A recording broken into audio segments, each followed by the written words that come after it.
Hey, good evening. So sorry, I just don't understand the noise. Okay, here we go. Good evening. Welcome to session 2 of Anger and Stress, a self-guided therapy lesson session for Black women. Hosted by myself, Candelata, founder of Hair Therapy. The book that we're following tonight is A Black Woman's Guide for Dealing with Anger and Stress, Going Off by Faye Childs and Noreen Palmer. I'm going to do the summary since we have a new member today. A Black Woman's Guide for Dealing with Anger and Stress by Palmer and Childs were the first authors to debunk the myth of the angry Black woman. The work is complete with original interviews and quotes prepared especially for this book. Going Off examines common scenarios that can lead to anger in friendships, romantic relationships, families, and the workplace. Fueling on an adrenaline rush, Going Off has a payoff that makes us feel justified to act aggressively. However, in the aftermath of explosive anger, you face hurtful consequences which impact your relationships. Going Off suggests ways to diffuse your anger triggers by changing your perspective so that you can avoid the temptation of going off and instead think about the situation rationally. Opening remarks. So our opening remarks today from Dr. Crosby is a day off can be a prescription. I had a personal experience recently, and I was prescribed my first day off, and I used it mainly to rest. The actual prescription, believe it or not, was the spa, but I just didn't even want to commute to the spa, so I stayed in. And the second bullet point from her is the why doesn't matter. Meaning when something happens to you, we often lament on the why. And she just wants to remind you all that the why doesn't matter. Okay, so we see the red check marks from the 2-1 session. We did anger styles and struggling against stereotypes. Miss Alicia, did you have a chance to look at the video from the last session? No, I didn't have a chance. If you have time, if you can just bullet the styles for me so I can follow along, that would be helpful, if you can. Okay, well, I do have a few of the slides. I'm going to do like a very quick overview, but if you want something more detailed, session 1 is on the Hair Therapy website, so you can listen to it slowly at your own leisure in more detail. Thank you. Okay, so we did our introduce ourselves, but we can do it today. You could say your name, and why you came to the session. I did hear most of the reasons for what you like or don't like, but Miss Alicia, if you can do the whole intro, that would be helpful. Awesome. Well, my name is Alicia Crittenden, and I came to this session for a few reasons. One, because I try to support everything hair therapy. I am a lifelong learner, so I'm always trying to ingest things that can help me just progress individually. I think my best thing about group sessions are hearing from other individuals. And maybe my least favorite thing about group sessions is the lack of participation from all participants. I'm really like to get different points of views and different feedback. So I love an interactive group. Thanks for sharing. Yay. Did anyone else, is there anyone on the line that didn't meet with Miss Alicia before that wants to introduce themselves? Miss Jasmine, did you meet Miss Alicia before?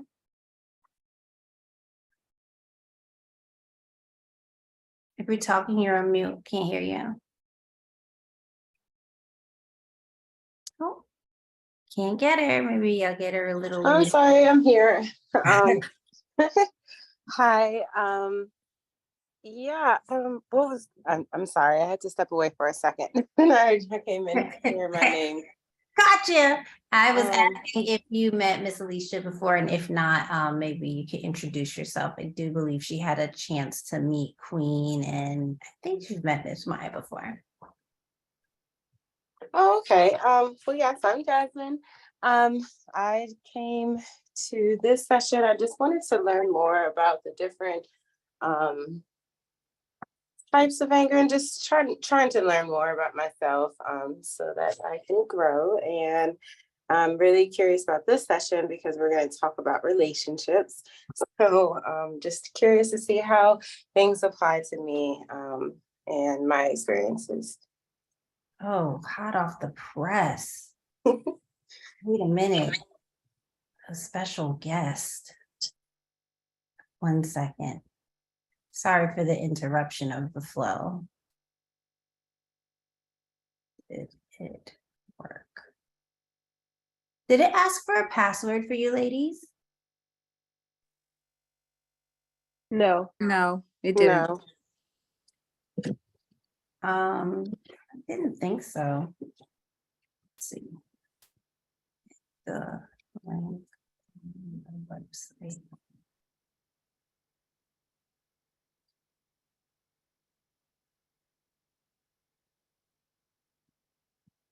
Just 1 second, trying to help someone that's trying to come in, having a little difficulty. Try to send them a little screenshot. I think they're using the link from a while ago. You want to wait?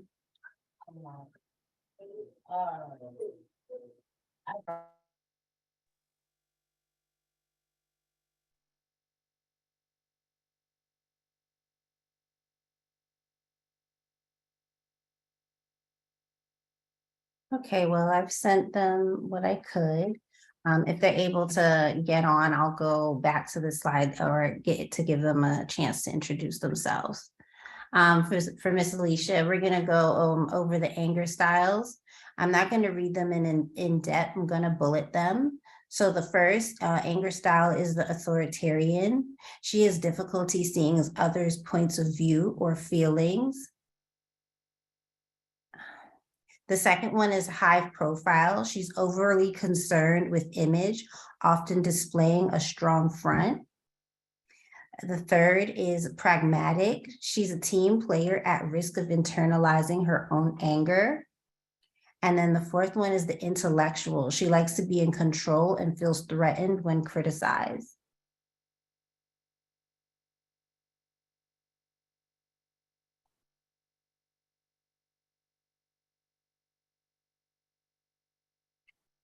Okay. And my struggle was between intellectual and authoritarian. The jury's still out on which one I am. Going over the two different types of going off that they mentioned in the book was Sister Sass angry, which has more to do with our mannerism, like rolling our eyes and sucking our teeth. That's what they labeled it. And then there's the sapphire level, which is the kind of behavior that can land us in jail, the more over the top type of behavior. Oh, we have one member entering the group. If you can introduce yourself, the questions are, my name is, I came to this session because my favorite thing about group sessions are, and my least favorite thing about group sessions are.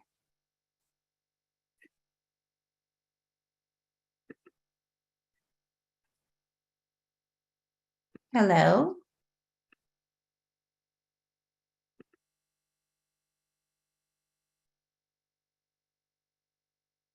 I'm sorry, ladies. Give me just one moment.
Alicia, what was your experience coming into the Zoom? Did you have to register, and then what screen did you see after that?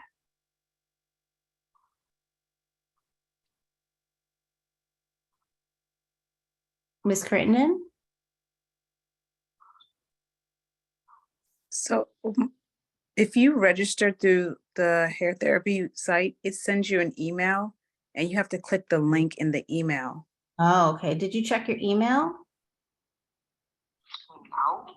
Because when you go to your email, you click that link, it takes you to the Zoom app and then you hit open and then it automatically brings you into the. Okay, so check your email and go in through that link. Yeah. No, it's not even on my phone. I'm basically on my phone. I'm not on stage. If you go outside of that email, it's gonna ask you for that because you're not registered. That's the whole point of registering. Right, so are you able to click into your email even from your computer still? Okay, actually on my phone. Oh, but the bottom email has a task phone thing that might work. Oh, to call have to- in? You have to hit the join meeting in the Okay, email. okay. So she said, hit the join meeting in the email, and that should work. It'll take you straight into the meeting. Even on your phone, because that's how I'm using it. Oh, she said, hit the join meeting in your email, even on your phone, and that's how you can get through. But the bottom one does have the task code, so let's try it. Okay.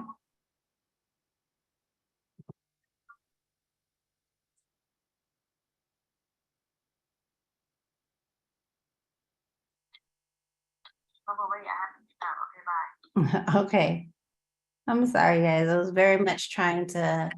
We had Jenna on the line calling in from New York, and she's been trying to coordinate and come to these sessions, and it's been tough. And today was my first time going to be able to have her, but it's kind of holding up the session. So I'm going to go on ahead and start. So we're going to why men hate to see sisters angry. That's our new spot we're starting at today. Does anybody remember the last thing I read to you guys before we got off last time? The story? The relationship with Susan and Skip? I think I remember it. Nobody remembers Susan and Skip? Y'all want to refresh? I think I remember it a little bit because it was something to do with refresh. Okay, so it's the paragraph right before. So since it's about relationships, we'll start with Susan and Skip first. Susan was trapped in harmful patterns with her boyfriend Skip. Skip would stay out all night and return home smelling like alcohol or not make it in until the wee hours in the morning. When Susan would ask him where he had been, he would tell her out and stop trying to control him. Susan would go off Sapphire style. Skip would physically abuse her. In response to her angry outbursts and his guilt for hitting her, Skip would cry and apologize. These ugly scenes were the only times Susan and Skip's full.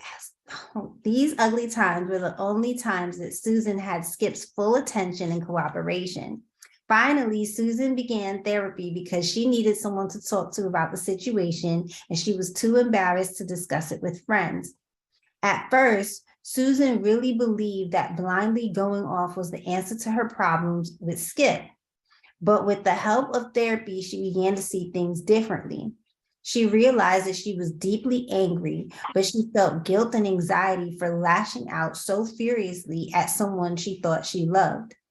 As soon as she recognized that going off allowed her to justify maintaining a relationship that she was afraid to let go of, Susan told Skip that she could not date him until he sought counseling for his problem. Going off contributed to Susan's emotional turmoil and placed her at risk for a cyclic pattern of abuse with her boyfriend. From Susan's story, we can see how going off can be the tip of an iceberg of anger. Going off without thinking through a situation distracts us from the real issues at hand. Generally, when we explode in this way, it's because we're frightened and we do not have the ability to cope. We use the process of venting to create space between ourselves and our fear, numbing ourselves in the process and often alienating others. We often feel guilty after losing control, so we repress our unresolved feelings in order to punish ourselves for this loss of control. Such behavior, of course, leads to further complications and misery.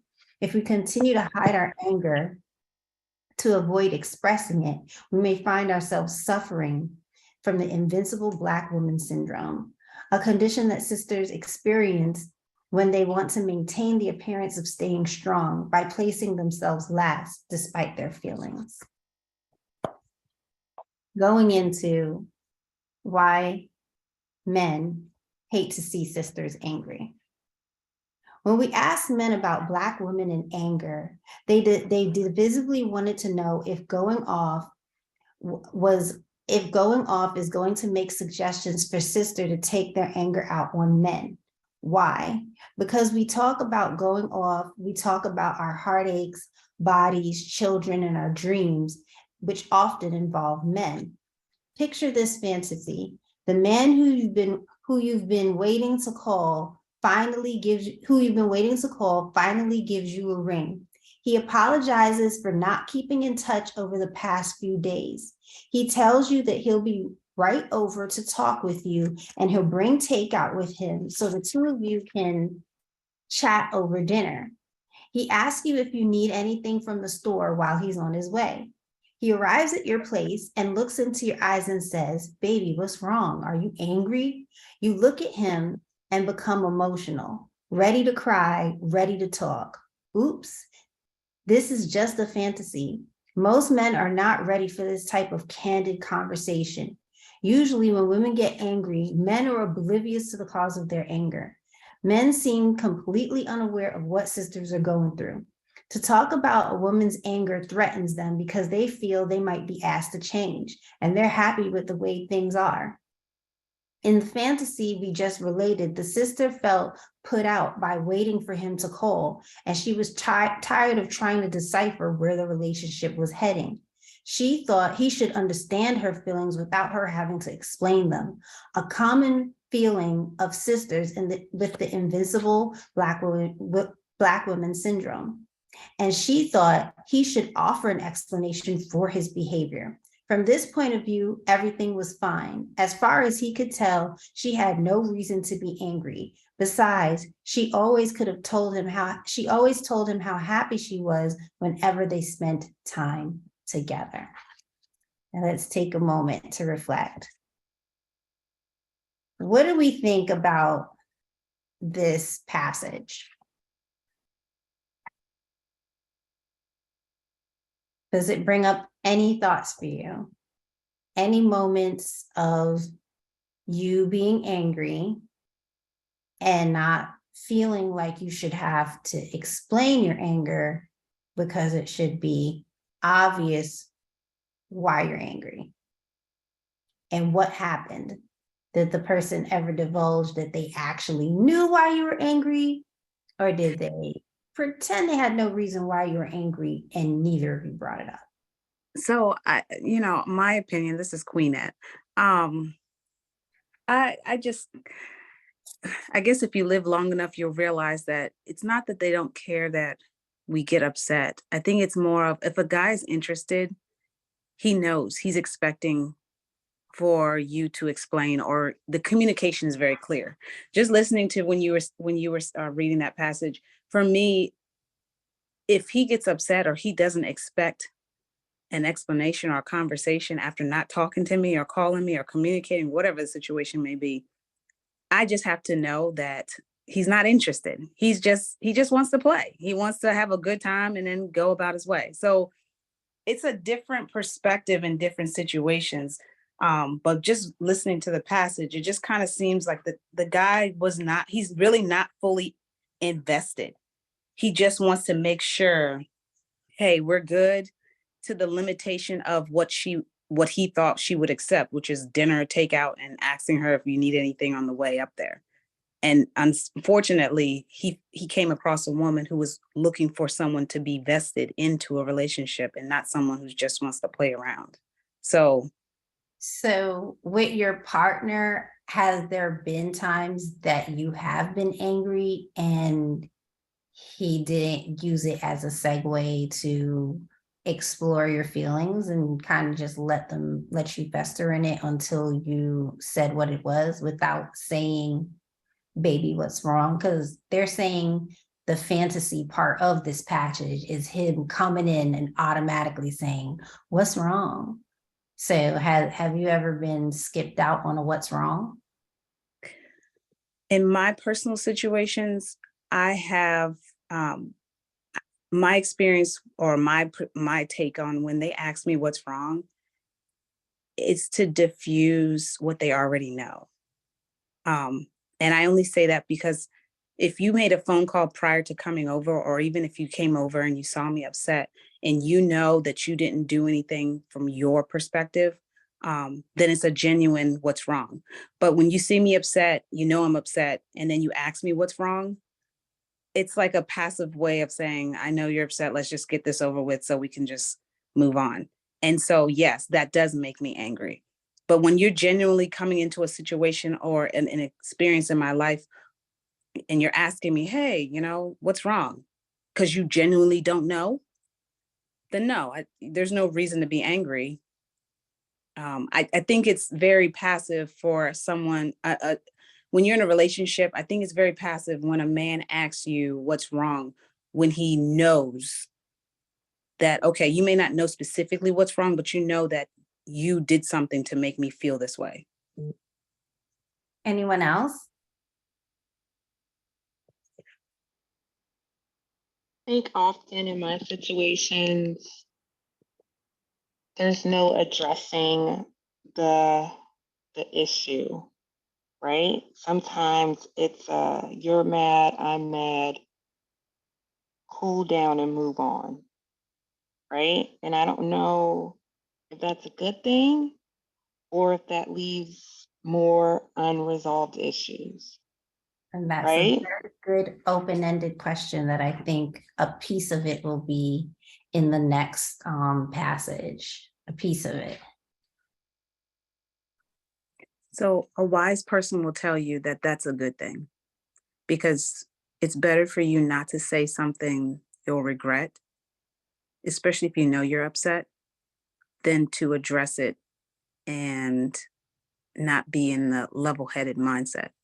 I'm not sure I agree because she didn't say cool down and talk about it later. She said cool down and move on. So Well, where is the resolve? Where is the chance it's to? very subjective to the such situations. If it's something, move on. Like, let's say he expressed or no, let's not even he. Let's just say you said you don't like when you curse at me, right?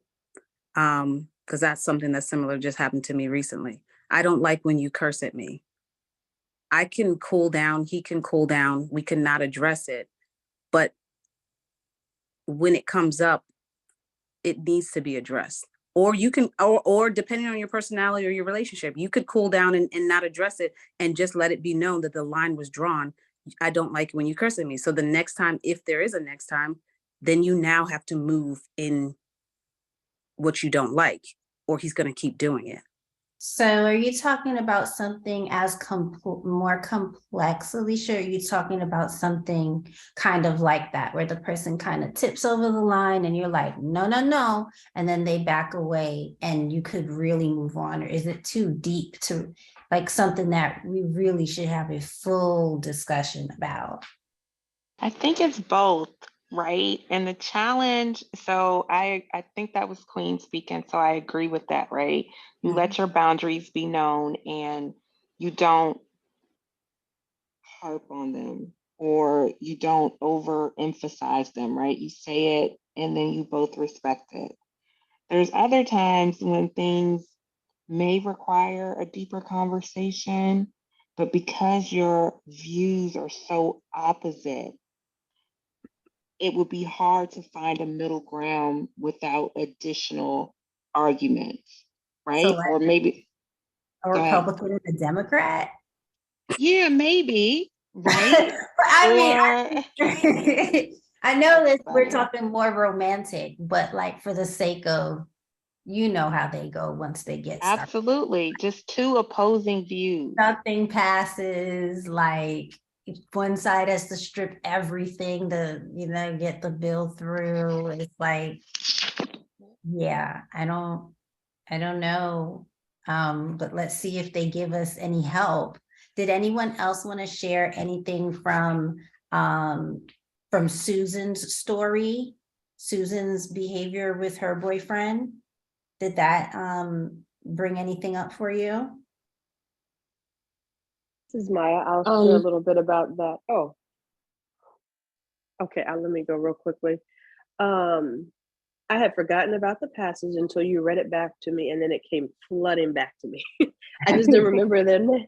I didn't remember their names being Sue and Stan. Susan and Skip.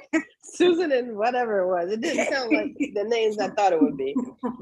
Yeah. Anywho, the part that really jumped out at me, and then it's the part I spent some time downloading afterwards. A great passage. It had so much, but the one that spoke to me, the sentence deeply, was that her realization that she was using anger or going off Mhm. as a distraction to separate her fear from leaving leaving a relationship. So basically, by going off, it was distracting her from doing what she needed to do, which was leave an unhealthy relationship. So that just speaks to my experience, just hands down, 500 exclamation points. That really resonates with me because I spent so much time complaining, and going off. And I thought that was doing something about it because I just let my displeasure be so vocally known and sometimes physically known and emotionally known.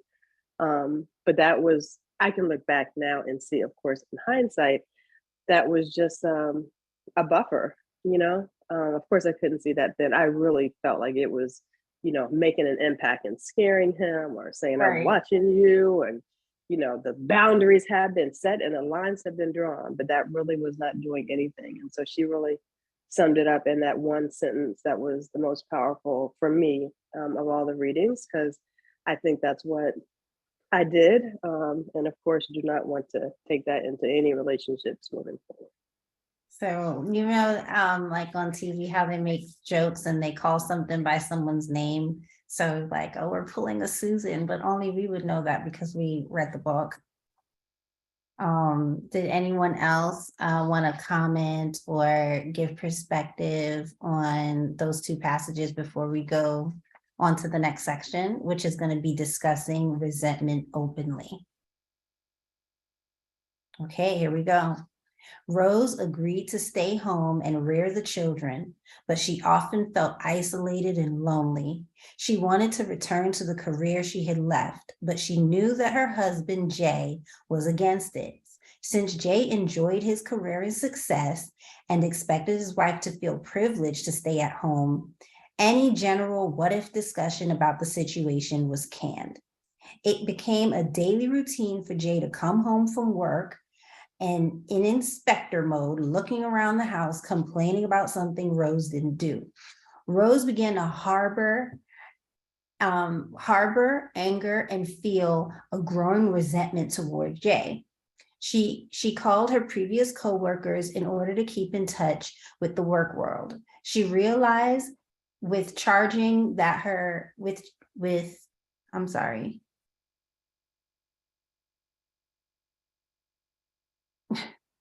Someone might have to Google this word. Chagrin? She realized with chagrin that her responsibilities changed from handling accounts for a finance company to counting how much money her husband had left her for lunch and cleaning the house. Jay avoided addressing the issue because ignoring Rose's anger allowed him to travel on his job and continue his career advancement. Often sisters are pressured to not ask for change from men. If a sister expresses her anger openly, she is told her behavior isn't ladylike. Sometimes she's labeled ungrateful. Many sisters have grown up with confused and suppressed feelings of anger that began with early encouragement from their parents to show ladylike behavior. Do you know how early conditioning has affected the way you respond when you're angry? How were you allowed to express your anger? What happened after you displayed your anger? Ladies?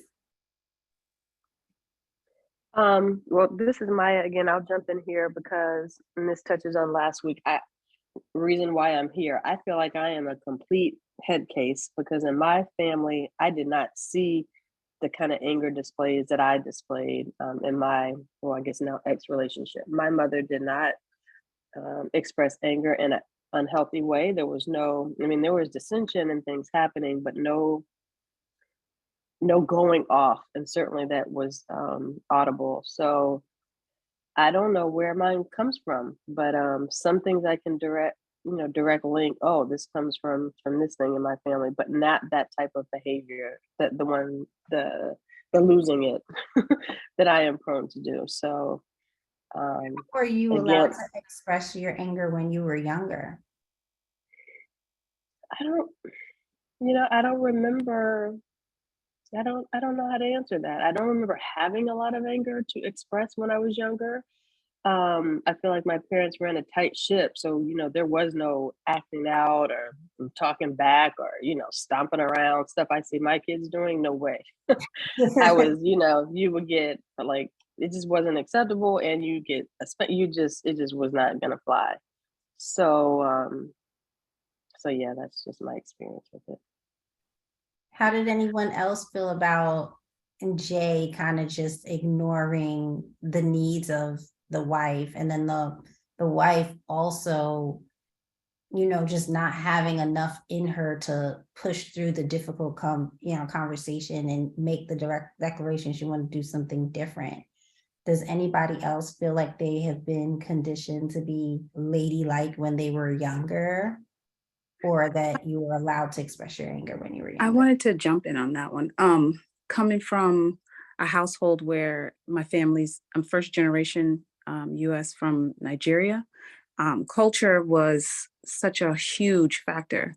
And so when you talk about what's ladylike, what women are supposed to do and how they're supposed to communicate, that was huge. Now I'm with Maya. I didn't really have too many experience of having a lot of I guess anger where I couldn't express myself. But now that I'm looking at how I'm raising my kids, because in this generation, you can actually act out and it could actually really be inappropriate. But back when we were younger, it was pretty much, we were very much contained as far as just disciplined. And so the way I'm raising my kids, I'm not so much more of not expressing yourself, it's how you do it. Now, if you're cursing, that's unacceptable. My main thing is more of getting your message out and not getting your anger out. Your message will reflect your anger, but unfortunately, sometimes the level of your anger allows your message to be distorted because people are feeling your anger and not your message. So in this situation, I felt like she should express herself, but she has to make sure, because you are talking to a man, how society says it, women shouldn't talk to men a certain way, but that's another topic. But at the end of the day, I think in her situation, expressing herself is not really the issue. It's how she's going to express it. We need to see, because can somebody Google CHAGRIN?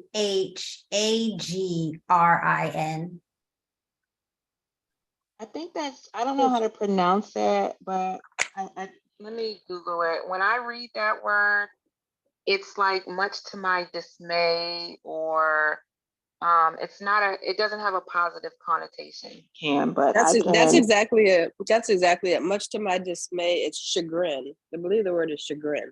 Yes. I've learned me something new today. That's not in my vernacular. I was like, oh, they spelled charging wrong. Yeah, you're so silly. Know what was happening there. So yeah, I think my comments came about around the passage that you read is, I think as far as the lady, it's not it's not uncommon to go through things like that, right? When you're dealing with a situation, but I feel like you have to make room for yourself, right? No matter what, you have to make room for yourself. Whatever the situation is, it's really important that you find balance for yourself. So if that's her situation and she's agreed to it with her husband, she still needs to find a way to carve out what she needs for herself. So that's my comment on the passage you read. As far as how anger showed when you were growing up and how that impacts now, I feel like Mhm. I saw outbursts, right? I feel like we were respectfully able to express our feelings, right? And when we were towing the respect line, my parents checked it very easily. So it was not a lot of outbursts like rolling of the eyes or so forth, but we were able to express it. I think the biggest key is forgiveness, right? We didn't hold grudges in our household. And I feel like that's why I'm able to express a lot of forgiveness because I was forgiven for my angry times. Let me see. Thanks for sharing. Oh, we have a new member in the group. I didn't get a chance to wait. Jenna, were you able to introduce yourself?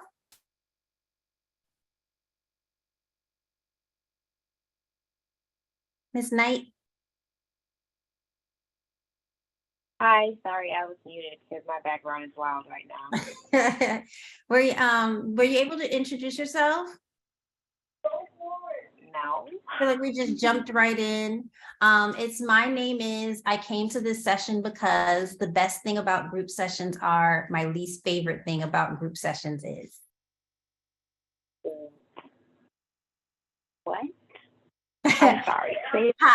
Hi, my name is.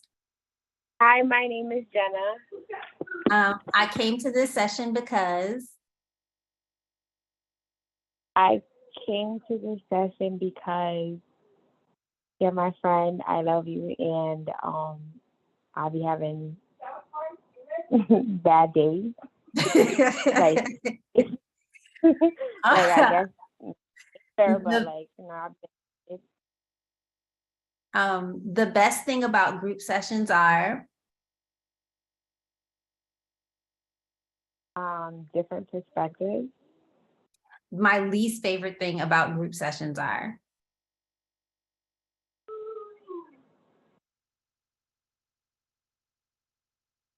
Talking about what you really feel in front of other people. Thanks for sharing. I'm gonna catch back up.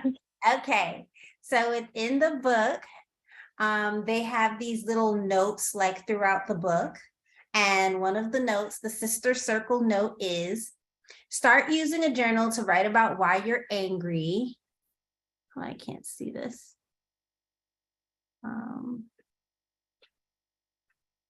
Start using a journal to write about why you're angry and what your needs are. Note your reactions to stressful events. If you are biblical, it says that you can read Psalm 37 verses 1 through 11. Okay, so now we're coming up on a test. Hope you have a pencil. Okay, it says, complete the Black Woman's Anger Quotient test on the following page to understand more clearly where you are in your ability to assess your level of frustration tolerance. There's no right or wrong answers. Answer according to how you initially respond. Okay, we ready? You guys have a pencil? Or maybe even notes in your phone, that might work. You become extremely annoyed if a driver cuts you off and takes the parking space that you intended to use. A, usually, B, sometimes, C, rarely. So you just need to write the number of the question and your answer. So like 1A, 1B, 1C. You don't need to write the question and your answer. Let me know when you're all good with the reaction or something, and then I'll move to the next page with the other questions. Ready? Guess who doesn't have a pencil? Me. Okay, let me do one. You become annoyed when they cut you off.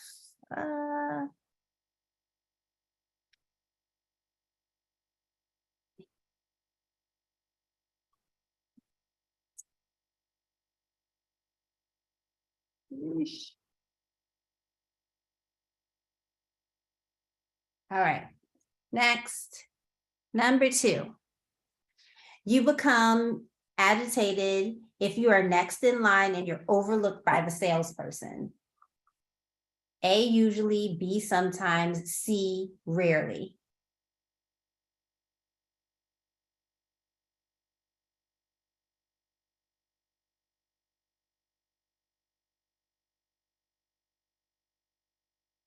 You feel angry and frustrated when the grocery store line moves slowly.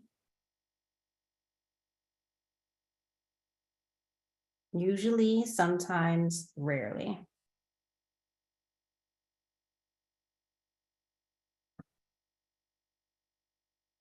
You become defensive and confrontational if you learn that gossip has been spread about you.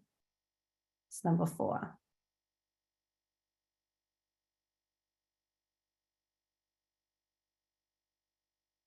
What sometimes again? What letter is that? Sometimes is B.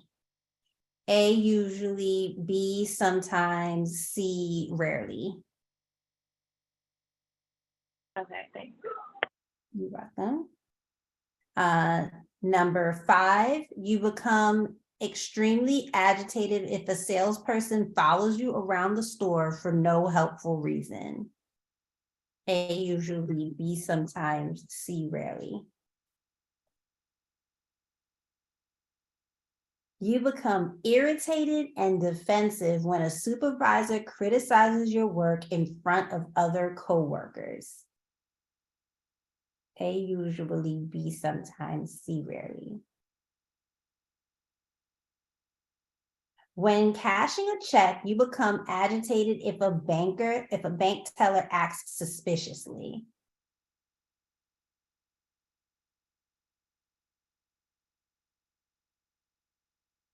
Number 8, you are appalled and angry when you discover a confidential matter has been leaked.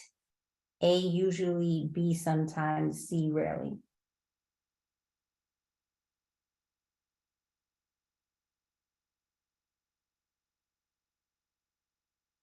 When you pick up fast food, you become aggravated when you get home and discover you've been giving the wrong order.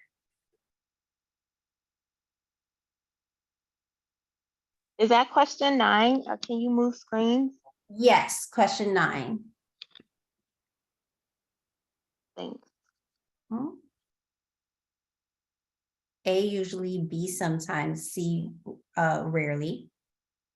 10, you are angry and annoyed when watching television or movies or reading books that portray stereotypical images of African Americans.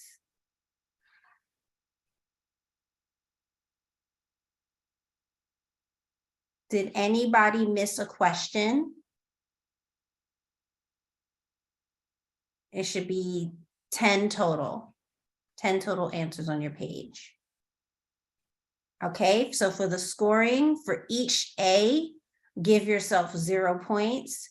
For each B, give yourself 1 point. And for each C, give yourself 2 points. And let me know when you're ready for me to reveal the point system and what it means. I'm ready. Ready. Me too. Me Okay. And I too. just want to say, I feel Ready. like these questions, Huh? I'll wait till the scoring chart comes out. All right. Okay. Here is the scoring chart. 0 to 6 points, low AQ. You have a low tolerance and need to become aware of your anger triggers. You also need to get in touch with your feelings about anger and how you respond to them. 7 to 14 points, average AQ. You're in the middle range of frustration tolerance. Work on your awareness of your feelings about anger and your triggers. 15 to 20 points, high AQ. You have excellent tolerance for frustration. However, stay in touch with your feelings about anger and become more aware of the invincible Black woman syndrome in case you have a defense system that denies anger until you experience something so powerful that you will explode. Can I ask a question? Yes. Where is this from? Like, what type of, is this like a real study, or like Yes. what is this Yes. based off of? So I'm so sorry you can't see because you're on the phone, but we are reading out of the book, A Black Woman's Guide for Dealing with Anger and Stress Going Off. The book is by Faye Childs and Noreen Palmer. She's a psychotherapist, and this is an actual like survey that was put together by researchers and therapists. Wow. Okay. Thank you.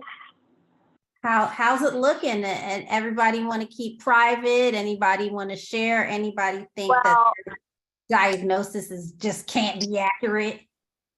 yeah, Yes. I do. What do you think? I think with those type of questions, like who's not getting an 8 through 6? Because half of those things irritate people.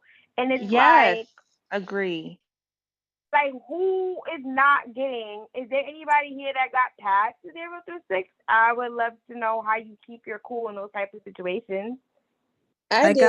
I got actually got average. 15. I got 11. Oh wow. Oh, I think I got the lowest. I got 4.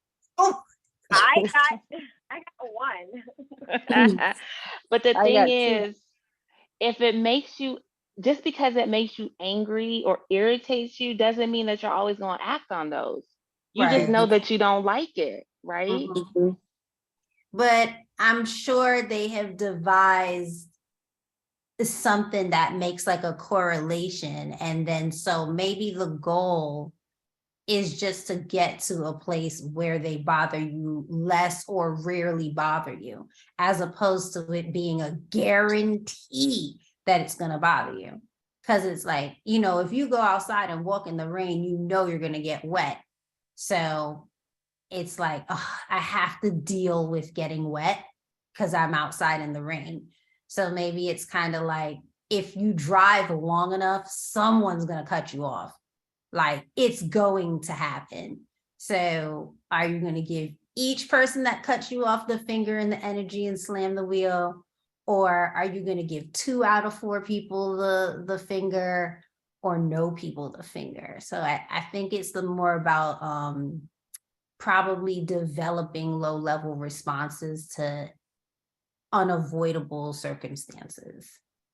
But I also think there's some certain factors that you have to consider. I don't know. There's a lot of factors you have to consider in so and just to go back to the example you gave with the driving, the traffic. I drive an hour to work, whereas my mom drives only 5 minutes to work. So some, like you said, me driving an hour, I'm anticipating someone either trying to cut me off or drive too slow or sitting in traffic. I'm preparing my mind on a daily basis. So it doesn't always bother me when those things happen. It really just depends on my mood, how I woke up that morning, or if I had my coffee, or if I'm hungry, or for whatever reason. Whereas someone who doesn't have a lifestyle where they're in traffic, you're more likely to get extreme upset because you're not accustomed to it. So there's just too many big factors that really will you have to consider when you're asking a group of women. You know, you've got to kind of narrow the control group a little bit so that it actually shows that, okay, this is understandable, we can work with this group. But there's a lot of diversity in lifestyle that it really alters your decision to the answers, depending on what day, what time, what season, what age. Well, for the sake of stability, we'll just take our initial diagnosis and then try to just work with the recommendation that's within where we're in right now. it's very possible you maybe could take this in a week and a month and feel different, but this is just how you feel today. And so we'll just use, that little sentence that they gave after they kind of told you who you are. They're like, oh, get in touch with your feelings about anger and how you respond to them. We're just going to take that little tip for what we're going to do with the rest of the stuff that we come up with in the book. So we're coming towards the end of tonight's session, but I did want to finish off this chapter with one last passage. And this passage is about internalizing anger, internalizing your anger leaves you powerless. Okay, internalizing anger leaves us powerless. As we mentioned earlier, anger manifests itself in countless ways. Generally speaking, anger is either directed outward or internalized. During a woman in anger workshop, Anne had little to say about her anger. She was not an active workshop participant, but whenever one of her sisters made eye contact with her, she simply smiled while others shared serious moments about their feelings and anger. Following the workshop, Anne decided to schedule a therapy session. She had quite a lot to be angry about. Anne was pregnant, and her husband, who had a drug problem, had recently left in the middle of the night. When she woke up in the morning, she found the cash in the house was gone, and she was left penniless with a toddler to take care of. Throughout most of the workshop, Anne had sat apart from the other women, masking her emotions by smiling. Anne did not participate because she did not want the other women in the group to know the truth about her situation. When Anne and her husband had been together, he dominated her. When he left her, Anne didn't know how to express her anger and displeasure and what he had done to her in their relationship. So instead of openly dealing with her anger, she internalized her frustration. We sometimes view anger as something that we need to stop, hide, control, and avoid, regarding it as an emotion we shouldn't use. Some of us try to keep our secret thinking. I can't tell them. I can't let them see me become angry. They've never seen me this way before. When we attempt to hide our anger, we begin to harm ourselves and start to fall into the invisible Black woman syndrome. So IBW is the topic for next week. But I did want to stop and I did want to ask some questions. First, I wanted to know how your stamina is feeling right now. How do you feel right now so far about like what you've discussed?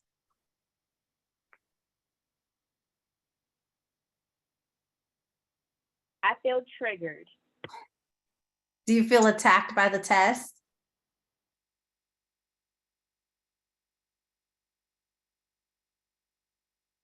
And I guess I feel fine. Which part, what triggered you?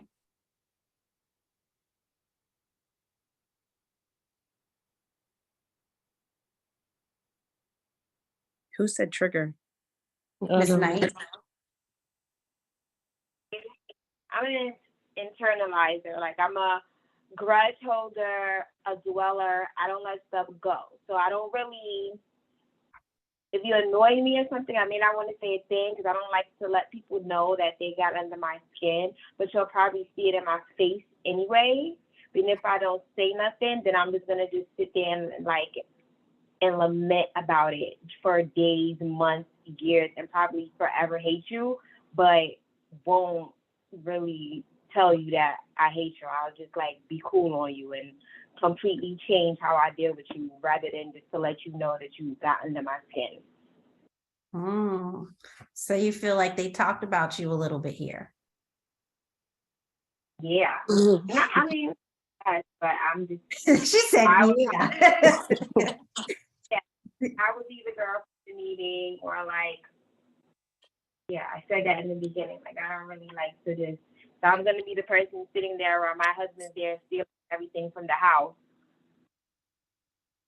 I'm not saying anything, but I probably wouldn't be smiling like she was. You'd probably see that my husband is home cleaning out the house, but I would say that he's home cleaning out the house. Right, you're not spilling the beans. So I wanted to leave space today to share something personal that is not necessarily 100% on the topic, but it happened in real time and it was therapy related. And I believe we're all parents, so I thought maybe it'd be worth a share. Do you mind if I go off script for a little while? Go for it. So I made a promise to myself recently, and I just didn't honor it. And so I was feeling very, very disappointed with myself. I've been on this journey for a long time, and I think that I was doing a really good job.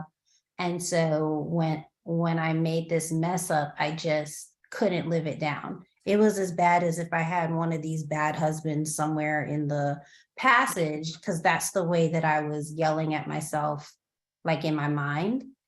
And so I just took this weekend to kind of just be home and not be as social and just feel my feelings. And I guess my son has been watching, but not saying anything. And today he came into my room and he gave me a hug and he says, "Oh, Mom, I want to lay with you." It was only 5 o'clock in the afternoon. And I said, "Okay, you can lay with me." So recently in January, Issa got in trouble. He never gets in big trouble, but he got in trouble. And it was very, very stressful and what I felt was out of character. And so he said, "Mom, is there something wrong with me? And, am I special needs? Like, how special am I?" And I said, "Yes, there is something, I don't want to say wrong, but there is something going on, but it's something that you could work on." And he said, "I don't want there to be anything wrong with me. I want to take it out of me." And he said, "I'm still sad about January. I think January was the worst month. I think 2023 is the worst year of my life. And I don't want to be myself anymore. I know we only get one life, but I want a new one because I feel like this one is it's just ruined. I'm not the same person anymore because even though the event has passed, the memory won't leave me." And I was just looking around the room, first of all, trying to find my 10-year-old because this was a very developed conversation. And he said, "I'm tired of smiling. I know that I look okay, but I'm really embarrassed and I didn't want to go back there and see those people after what I've done. And I don't like the girl I got in trouble with, and her face disgusts me. And I just don't want to see it anymore." And I was just like, oh my goodness, I was just so shocked. And I told him that, he can not let his diagnosis define him and we can work on things to help him. And I told him that sometimes we do embarrassing things in life and we still have to see these people the next day. And I told him that Mommy made a misstep and I still have to see the person every day. And I don't want to do it. And we're living tandem lives at different ages, but still having the same emotions. And so he told me, "I feel like I'm burning inside. Like I'm just burning inside." He's like, "That's why I don't really want to put that much clothes on because I'm hot, because I'm mad." And I was just like, oh my gosh. I was instantly stressed. I was trying to be like that calm parent that listens. But in that moment, I was also realizing that my son processes emotions extremely similar to me, and that I couldn't save him, from his thought patterns or his experiences. And it was really just a lot to accept, hearing him tell me all of these things. And while I reassured him today, I felt like I was having to finally talk nice to myself, because prior to him coming into the room, I was still talking shit to myself. Like, you're so whack. Like, you're out here fucking up. Like, how are you going to do the therapy session and you falling off the track? Like, I was telling myself anything.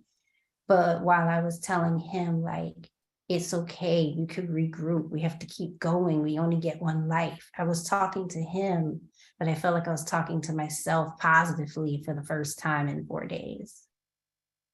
So I don't know if anyone's had like one of those vulnerable moments with their children lately, but I was just really surprised to have him just really just bear all of his feelings, because it's something that's very tough for me to get out of him. Even when he has therapy, he like wastes all my money and time trying to show the therapist Legos and like everything that has nothing to do with nothing. And today he just like let it all out. And I was floored. And then I guess my last share was I went to visit Ebony Lambert today, because I just felt so heavy in my chest. And I know nothing's wrong with me, because like 5 years ago, I was pissed at myself and I went to the hospital and made a whole scene about it, and they ran every scan and couldn't find anything. So I know that pain is anxiety manifesting in its true form. And so I recognized it yesterday, and I gave her a call, and she's in a new space. And I like the kind of massages that we do together when we go out on my birthday, where they just like rub our back and rub our neck and stuff. But this was not one of those type of massages. It was like it's a body work one, and they're very, very different. And I know you probably heard me say like, I cried in my massage, but these tears were different. Like, I never ever stopped crying. Like, she queued up the playlist, and I think she like bent my arm to the left, and once she did the bend, everything just started pouring out. And when she tried to like press my legs kind of like in a chicken wing position, but she presses like her body on you, I thought my body was going to actually snap, because it was so like rigor mortis tight. And I was like, this is so ridiculous. I was trying to relax, and I couldn't. She literally had to like pull me apart. So I don't know what anybody is carrying right now, but if you can make the time to, when you're feeling heavy like that, to go to someone nearby that does body work that's more focused on taking physical, like stress manifested pain out, I would do it. I really think it takes like a special person to take that kind of emotion, or let you get calm enough to tap into that piece of your mind. I don't know if anyone's ever tried to meditate, but I suck. I close my eyes and I start thinking about washing the dishes and all kinds of shit that has nothing to do with the meditation. It's really hard for me to get into that state that they say that we need to have control of our brains. And today, there was a portion of the session where she said, imagine yourself going into the ground. And not to scare anyone, but I really saw myself being lowered into the ground, like when you go into funerals. But I wasn't afraid. I went the whole 6 feet. I stayed down there, and she was doing some stuff and talking, but I felt like I was really in the dirt. And then she, at the end, said to lift yourself back up. And I saw the opposite. I saw myself like coming up, like coming back up. And when I finally opened my eyes, I was so freaked out. I've never had the experience where the lady that's on the music, when she's like, feel your toes in the sand, like whatever they're saying, I never feel whatever they're saying. Today was my first time, really being able to sink in and really being able to come back up without pretending or getting distracted. And so I'm still not 100% cured, but I definitely feel better than I did when I woke up this morning. And that's how I spent my lunch. And I just wanted to share that. And I hope that it is helpful or inspiring to someone on the call. Yes, thank you, thank you, thank you. Helpful, inspiring, all of the above. And I'm so glad you capped off such a powerful day like that with this tonight. You just, I don't know. Sometimes when you're in it, you just, every minute, you got to take it, you know how to say day by day, it's hour by hour.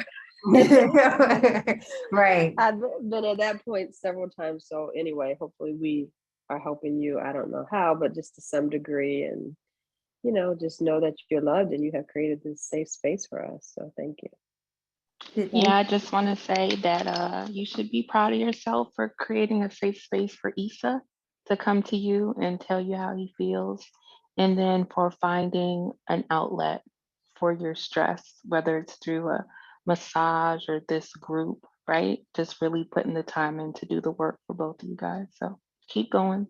You're on the right track. Thank you. Did anybody have anything? It doesn't have to be on the topic. Anything that you think can be helpful, or anything that you just want to release that's in the stress realm tonight? Or are you at peace with how far you've come this evening? For me, it's almost been a year since I lost my dad. And so the grief gets really, really, really, really heavy. Not just for me, seeing it in my mom and my big daughter. So I have just found outlets, right? And I think the biggest one, I'm really proud of myself for finding a way to get back to working out, which is one of my biggest outlets, right? So I'm really proud of myself. Coming up on a year, coming up on a milestone birthday this year, 40. So I just encourage everyone to find something for themselves, right? That they can focus on, and then find a support group. I want, since you said the loss of your parent, maybe this will be helpful. I kind of negated it because I was already getting so deep. I didn't know how much you guys could take for one night. But she said that my mom was there today. And so she believes that's probably why I was able to go into the ground like that she probably assisted me in doing that. But one of my homework assignments was mirror work. And I gave her this cut eye, like, mirror work. I do not like being in the mirror. Like what is the girl's song? I'll stare directly at the sun, but never in the mirror. Yeah, like I don't want to look in the mirror. And mainly because when I look in the mirror, it's so weird now, but I don't see my own eyes anymore. I just feel like I see my mom seeing me. So I don't stare in the mirror unless I'm like putting on my makeup. And then also when I'm still in the mirror, it makes me think about myself. It makes me look at my flaws. The next thing I know, I'm on the internet trying to find a facial, trying to get surgery. Like nothing good ever happens when I stand in the mirror. And so that's been my assignment. And so I'm wondering, I don't know if you would get the same assignment, but it's seeming like being in the mirror 10 minutes a day, being still with yourself, literally like Michael Jackson, man in the mirror, woman in the mirror, is a thing. So yeah, that might help. 10 minutes a day, 7 days a week. My first day is tomorrow.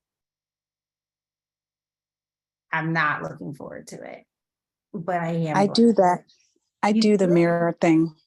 Yeah. And I was told that during the pandemic, when I went through my own mental health issues, or I would call my mental health issues. But it really does work. It takes practice. You have to be intentional or you won't really get the full effect of it. But it is something that is very powerful, and it's self done. No one's going to tell you. You're going to experience something different every single time. And when you talk about self-confidence, it's on another level. So I have grown from doing that. It's very uncomfortable in the beginning, but if you stay consistent and be intentional, don't just do it just to get it done, but do it and look at yourself. No movements, don't play with your hair. In the beginning, when you do it, or when I did it, I was always fidgety. I was trying to position myself so I would like what I saw. And then every single time, every single day, because we wake up with different emotions every day, you see yourself different. And then I started talking to myself in the mirror. And then you get creative, you start doing different things. In the beginning, you're looking for things to change, but after a while, you have to be disciplined. So when you said something about, I'm Googling something to try and get a facial, don't do the facial. Consistently look at yourself, see your flaws. Your flaws are what make you who you are. And it actually is the beauty of you. But because we're so used to wanting to look what we want to look like, we downplay those qualities. And so it's going to be difficult. I only say that because I've done this for a while, and I wasn't consistent in the beginning. I fought the process. I didn't like it. Now I'm at the point where I enjoy looking at myself. Now I don't look at myself for beauty. I look at myself for, how do I really feel right now? How do I really, what am I really thinking right now?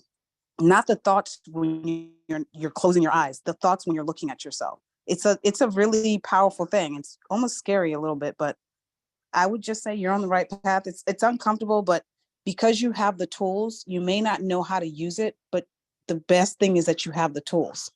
So then additionally, she assigned me to go down the chakra list each day. So she wants me to wear that color. And I'm like, do you understand what you're asking me? I have like one pink robe. That's my mom's. I don't know where I'm about to get all the colors of the rainbow, but yeah, my assignment I'd have to have something colored. Maybe try socks, some different color socks.